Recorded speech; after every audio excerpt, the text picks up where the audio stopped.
Have you ever felt like you're pushing against a door that just won't budge?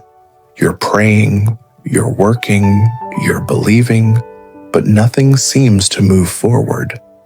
What if that resistance isn't a test of your faith, but actually God's gentle way of redirecting your path? Sometimes the Father closes doors, not to punish us, but to protect us and guide us towards something better. Today, we're going to walk through 7 unmistakable signs that God is closing a door in your life. And friend, recognizing these signs isn't about giving up or losing hope. It's about learning to trust His perfect timing and His perfect plan for your future. Because when God closes one door, He always has another one waiting to open. Let's dive in, starting with number 7. Number 7, you keep hitting the same obstacles repeatedly. When God is closing a door, you'll notice the same roadblocks appearing over and over again. It's not just one setback or one challenge. It's a pattern. You apply for that job, and the position gets eliminated. You try again somewhere else, and they go with an internal candidate. You pursue that relationship, and communication keeps breaking down in the exact same ways. These aren't coincidences. They're not signs that you're cursed or forgotten. Isaiah 55:8 reminds us, "For my thoughts are not your thoughts, neither are your ways my ways, declares the Lord." Sometimes, what looks like repeated failure is actually God's consistent guidance away from something that isn't meant for you. The key is recognizing the pattern. One obstacle might be a test. 2 obstacles might be a challenge to overcome. But when you're facing the same type of resistance consistently, it's time to pause and ask God if He's trying to redirect your steps. Number 6, your peace disappears when you think about moving forward. God's will comes with God's peace. That's a promise we can count on. Colossians 3:15 tells us, "Let the peace of Christ rule in your hearts." When God is closing a door, one of the clearest signs is the absence of peace about that particular path. You might have all the logical reasons to pursue something. It makes sense on paper. Everyone around you thinks it's a good idea. But deep in your spirit, there's this unsettled feeling. There's anxiety where there should be anticipation. There's dread where there should be excitement. That lack of peace isn't fear trying to hold you back from your blessing. It's the Holy Spirit's gentle warning that this door isn't the one He wants you to walk through. God doesn't give us a spirit of confusion or constant worry about His will. When He's leading you toward an open door, there will be peace in your heart about it, even if the circumstances look challenging. Number 5, the timing never seems right. Have you ever noticed how when God opens a door, the timing flows naturally? Even when it's challenging, there's a sense of divine alignment. But when God is closing a door, the timing is consistently off. You're ready, but the opportunity isn't there. The opportunity appears, but you're not in the right season. Everything feels rushed when it should feel patient, or delayed when it should move forward. Ecclesiastes 3:1 says, "To everything there is a season, and a time to every purpose under the heaven." God's timing is perfect, and when a door is meant to stay closed, He won't force the seasons to align for something that isn't in His plan. This doesn't mean you should never wait or work through timing challenges, but when the timing is consistently wrong, when every attempt to make it work feels forced, that's God's way of saying this particular door isn't yours to walk through right now. Number 4, you lose passion and vision for what you're pursuing. When God calls you to something, He gives you the passion to sustain you through the journey. But when He's closing a door, that passion begins to fade. What once excited you starts to feel like a burden.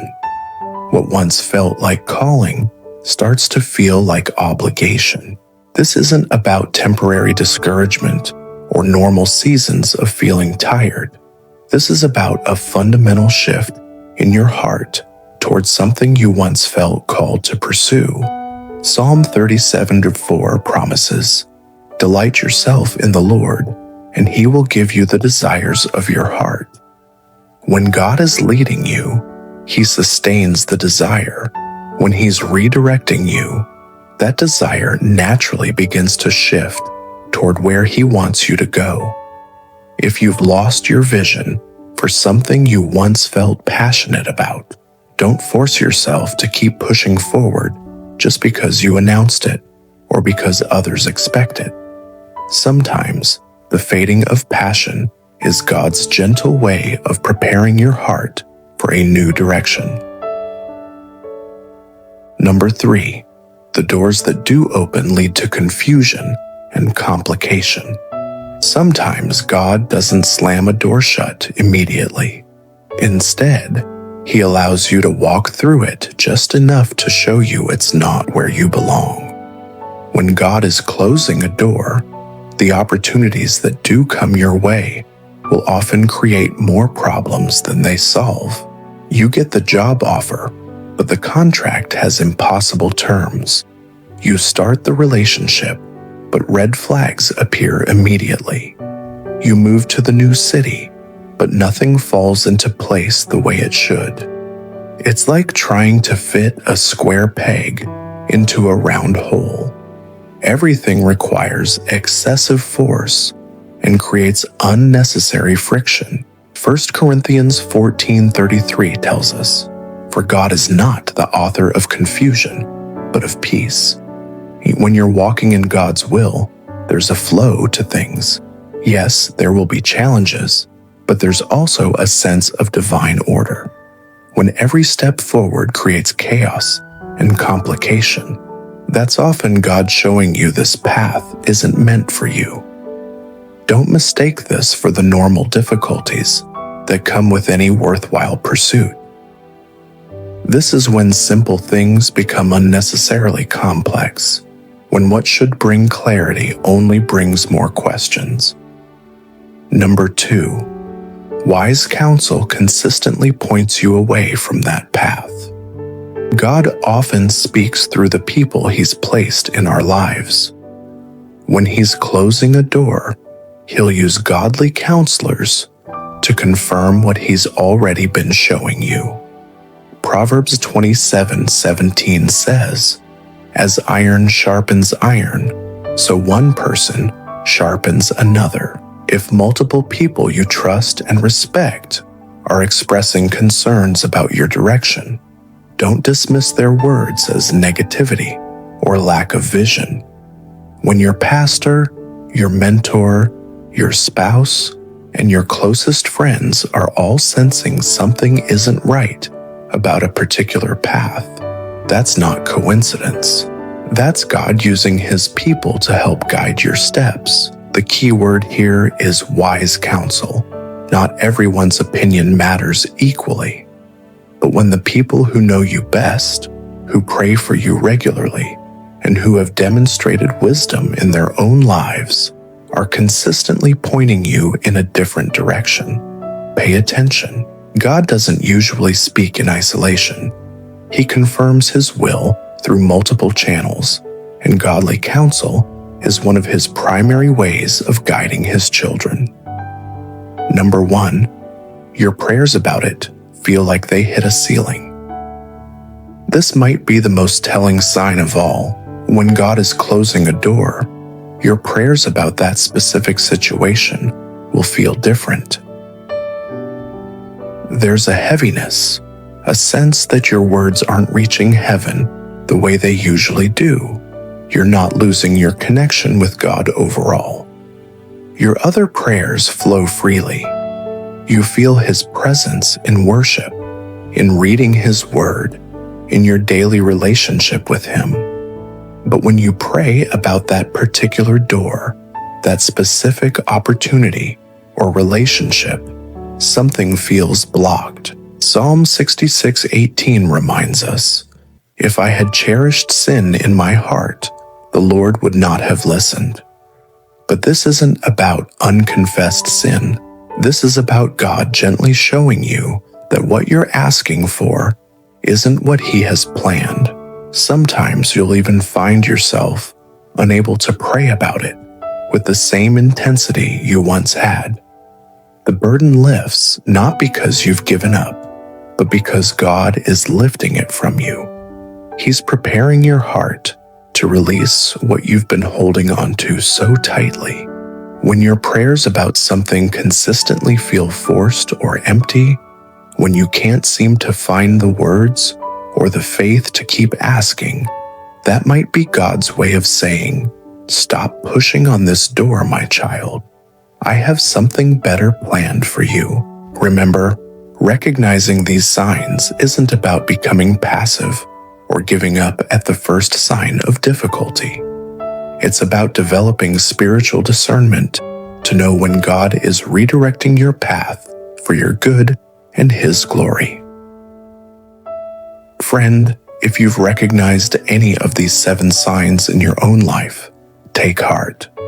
God's closed doors aren't punishments.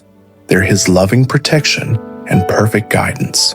When He closes one door, He's already preparing another one that's perfectly designed for you. Maybe you're standing in front of a door right now that just won't open, despite all your efforts and prayers. Maybe you're finally ready to acknowledge the patterns, the lack of peace, the fading passion. That's not defeat, that's wisdom. That's spiritual maturity, recognizing God's gentle hand, guiding you toward His best. Jeremiah 29:11 promises, "For I know the plans I have for you, declares the Lord, plans to prosper you and not to harm you, to give you hope and a future." Every closed door is part of that beautiful plan. Every redirected path is leading you closer to His perfect will for your life. So stop pushing against doors that won't budge. Stop exhausting yourself trying to force what isn't meant to be. Instead, turn around. Look for the door God is opening. Trust His timing. Trust His wisdom. Trust His love for you. If this message spoke to your heart, drop the word redirect in the comments below. And remember, His closed doors are His loving guidance towards something far better than you could ever imagine.